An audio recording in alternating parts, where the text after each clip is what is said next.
I know this is not something that most pastors and leaders talk about because we're trying to compare how good our thing is to their thing. But at the end of the day, there are many people who are in this room under burdens and weights and pace that you didn't even know that was going to rob you of the greatest things in your life. And I don't know what the greatest things are in your life, but I know, me being a young go-getter, I'm one of those dudes, if there's a crack in the door, I'm going to rip the door down, kind of, we're going to do this thing for Jesus. I have a motor that can keep going. I can do all things through Christ who strengthens me, and all of those different things. And I almost lost the best thing, chasing after good things.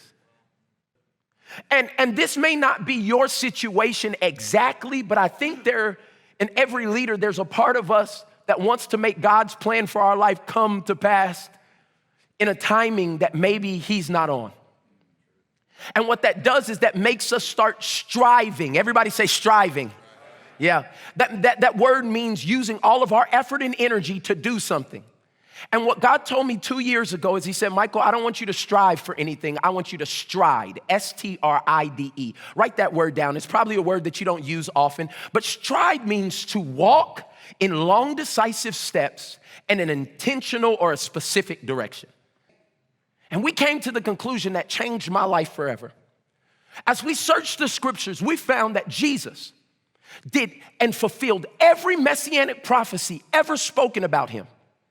From 1450 BC to 430 BC, every single one was fulfilled, and he did it in 3 years, and you never hear about him running to his next appointment.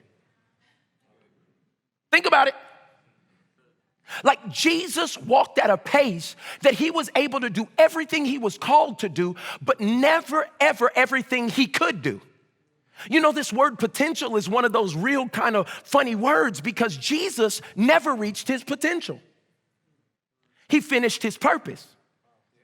When he climbed up on the cross and said those 3 amazing words, "It is finished," everybody was looking around like, what's finished? Rome's still in power? All your disciples are scattered? What's finished? It wasn't his potential. He could have been the Caesar. He could have been anything he wanted to be, but his purpose was finished. And because so many of us are striving for things, we end up reaching a lot of our potential, but never fulfilling purpose. Because we've gotten out of the pace of grace. Find the pace of grace. What I want to come and tell you today is that I believe for every leader in this room, the pace has changed. What vision have you made that was outside of the pace that God set for you? And if you do it outside of him, you have to sustain it outside of him.